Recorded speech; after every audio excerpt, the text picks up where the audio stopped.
Sci-fi is very important. I love sci-fi too. That's why I love this show, and I think that we need more content, like Queen was saying, like this too. We need more sci-fi content. Every network needs to get involved and like find content that's original and cool and out there and futuristic, because that's where the world is going. Let's make that happen. We don't need reboots, remakes, redos, but it doesn't really matter because the studios are still going to do that. Just like David Ayer's fucking Suicide Squad is moving forward, and apparently I love these transitions. I miss this. Going down. They're tight tonight. The 2016 Ayer cut, people have been screaming for it almost not as loud as the Snyder cut, but it's out there. People have been like, Ayer cut. And it's been out there for a long time. And David Ayer's been pushing for it. He talked to James Gunn about it when James Gunn took over. And now he came forward in an interview saying, hey guys, it's going to happen. First he said, well, I'm going to be hopeful. You know, there are a lot of people that are invested in certain narratives that don't want to see this, you know, find the light of day, because again, they're moving on from that whole era of DC to the new franchise, the new characters, the new Superman, the corn sweats of the world are coming now. They want to forget about those old days where DC was trying to be gritty, but it wasn't really connecting. But this, David Ayer swears to this day that cut of the movie was fantastic. And now I talked to Mike about this earlier. They had some screenings for it, and they were really into Batman vs Superman because it was too dark. But honestly, he keeps saying like they cut out all my Joker shit. That was fantastic. Jared Leto's performance makes more sense in that cut. And if you actually get down to it, they cut out all the movie to make it more PC. And he's like really upset about that. But he said there is interest. He said the narrative blows up once people see the movie. That's what he was saying. But it's coming. Something's going to happen. Something's going to be revealed. The truth always comes out. It always comes out. And he said, Hollywood, I tell people all the time, is like watching someone you loved get fucked by someone you hate. Jesus Christ, with the raping tonight. It's the raping night. Calm down, David. That's what David said about the whole project. Rape. You can watch someone, you know, you can have that viewing voyeuristic thing with consent being. It doesn't sound palatable. I don't like it. It doesn't sound good. That's technically cucking, right? Yep, cuckold. There you go. Okay. All right. Yeah. Getting it right. Yeah. All right. Yeah. It's a lot. Fair, consent though, honestly, it's someday. It is someday. So why are we talking about puppy stuff? Right? That's a segue, Sabrina. One time I embrace your bullshit and you give me the fucking horn? That's in general. That's about rape in general. Oh, fuck off. Oh, okay. Yeah, I saw rape in general. Ryan, I think you... Sorry, go ahead, Sabrina. Please talk about rape. No. Oh, no. I would like to not, which is why I made 17 faces and made comments about everything he said. But you're right. It was cuckolding, correct. But I finally embraced hump day and you gave me the horn. I always make fun of you for saying hump day. It makes sense. It makes sense that it's humpy day. Sabrina, I know you're fired up, so tell us right now. Am I? Do you think that because again, we saw this when it came out in theaters, a little disappointed by it. And of course, you didn't really like Jared Leto's performance, right? So do you want to see the Ayer cut come out? Do you think this is good? Do you think this makes sense to make this happen after all this time? Is the revolution there as much as it was, or actually the push and the drive as much as it was for the Snyder cut? That's an oddly specific question. I'm going to correct you. I did not like Jared Leto's performance. I did not like his performance Offset and the things that he put his cast members through. I didn't hate what he did. He was barely there. So like, I don't know how I could even judge his performance. So there's that. Also, I feel like, Margot Robbie did a really good job. The thing is, I didn't like the villain. Who the fuck was that? She was like some whispering enchantress, fucking nonsense. Yeah. Like it was stupid. Yeah. That was my biggest problem with it. And I think that if they had done that better, it wouldn't have been such a steaming pile of shit. Am I excited for this? No. Not at all. I do love Margot Robbie's Harley Quinn, and if there's more Joker, there's probably more of her. I'd probably watch it on a night where I literally had nothing else to do, which is almost never. Or maybe like Sean when I'm making some orzo and shrimp. I don't know. I'm just saying, like I'm share the recipe. You can. I need you to. I'm salivating over it currently. I'm sending it to you right now. Thank you. I will probably watch it. Am I dying for it? No. Do I think we need it? Absolutely not. But for just to see what the fuck you're talking about, I will at some point, whilst doing other things, maybe take a gander at it. I don't know. But I don't see this as the same. And first of all, the Snyder Cut being 74 hours long was still more palatable than what that fucking Joss Whedon fucking twat did. So I can't 100% be against this. I don't know. So I don't know. I'm gonna give it. Zach, what's up, What's up? Phone movie you watch on your phone. Like a movie you watch on the phone. You kind of pay attention. Maybe put on subtitles. Have a conversation. We got a poll running right now for this too, and people are saying no. Like Queen was saying, no, they don't want to see an Ayer cut of this. They don't want it. Sean, do you want this? Do you feel like Sabrina, or do you feel like that this should just as fucking happen? We need to have the cut come. I don't want to see this cut come. Thank you, Sean. Sorry, you're welcome. This is the kind of shit I missed. God, thank you so much for this softball of welcome back. No, Brian, I think in the last what a volley. I think in the last segment when you said because of the strike, I think the studio again is rocking a hard place. This is easy. This is a toss-up. This is something that somebody's been making a lot of noise about. I hate this. I hate this for a couple reasons, and I like it for another reason. Number one, I completely believe in the fact that artists and directors and whatever should be able to tell the story that they intentionally wanted to tell without involvement or mess from whatever studio happens. Yep. I definitely wholeheartedly believe in that. What I hate is the reinforcement that enough whining will get you what you want. I've never been a fan of that. I was really upset and disappointed when they caved to Snyder's thing. Again, I think a lot of that also had to do with the fact that we were in a pandemic. There was no new shit really going on, and it was going to take longer to do anything new. So, hey, we've got 85% of what you wanted already. Spend $70 million more because we're not spending 300 or 400 million on a whole slew of new movies that we've moved to past the pandemic.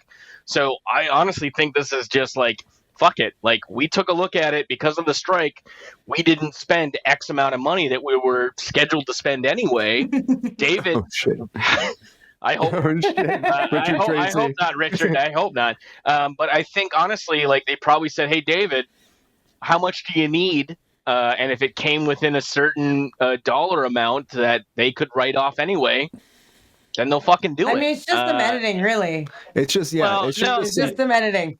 I don't know, because I've watched a few. There's a really good YouTube channel called Bullets and Blockbusters that I highly recommend out there, and they do a really good job researching and telling the story of movies that were cut before their time or didn't get out. They did a beautiful expose on what Tim Burton's third Batman movie was going to be before it was taken away from him. But they did a whole video, I believe, on what David Ayer's original plan was for the movie, and because the dude, really? Yeah, the dude, he's been screaming to the heavens. All that information is out there. All those interviews he's done about what his original thing was, and how they fucked up my vision, and they won't let me tell the story I want to tell, and it was too much kind of shit. Norbit 2, really? All right. But no, so again, hilarious. Too long didn't listen. I love it for the fact that we get to see an artist do what he wants to do with it and see his true vision. I hate it because it reinforces the idea that you make enough noise and whine enough that you get your way eventually. Squeaky wheel gets the most oil. That's how it goes. Hey, Pep Star, you want to see this? Nah, that gives me agita. All right. I just did that. Mike, what do you think? Do you agree with Sean here or Sabrina? Like, Sabrina seems a little bit more like, we could kind of say that. Sean's like definitely not. Mike, do you feel? I said I'd watch it. I mean, no one wants it. I'll eventually watch it. You agree with Zach? You'd watch it on your phone at least. You know what I mean? Check it out. You're bored, doing some dishes, doing some food, doing something. Put it on the background. But Mike, do you want to watch this at all? Is there any kind of tickle in your innards that makes you want to watch this, or do you think that this should be pushed away to a shelf that never be looked at again?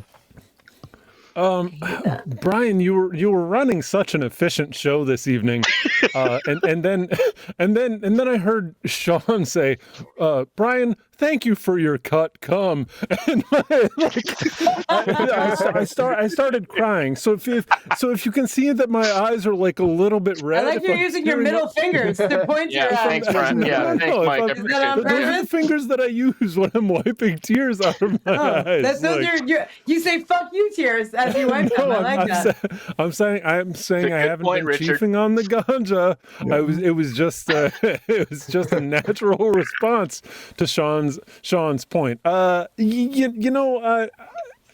we've heard there's a couple of versions of Suicide Squad that exist out there, and that the studio went with neither of them. That they went with some sort of Frankenstein of the situation. If a version that the director is coming through with that is not influenced as much by the system of executives, great, I'm about it. Like Sabrina said, the Zack Snyder cut was preferable. So I'm about it. Let's go. According to our poll right now, we got 67% saying no and 33% saying yes. So there are some people out there that do want to see Suicide Squad. I think it's probably better. There was a cut that was darker, and then they did the reshoots, and then there was a cut that was lighter. Give me both of them, frankly. Give me either one of them, because what we got was sketchy. Ending. The first 15 minutes of that movie were a roller coaster. It was boom, boom, boom, nonstop. Yeah. It was great. Yeah. True. Very the rest of that movie was the trash. Super into it. That was, you're right. So, right, do we agree on that at least? I would agree on that. Let me see. I was completely on board with what Sabrina said about the villain, too. I really hate, I do. It's a common trope in movies, especially of this action genre, where it's the good guy's fault that there even exists a bad guy, right? They are somehow involved in the creation of a problem that they solve, or they are the only ones that can solve. And it's okay, so just don't fucking do anything, right? It creates its own.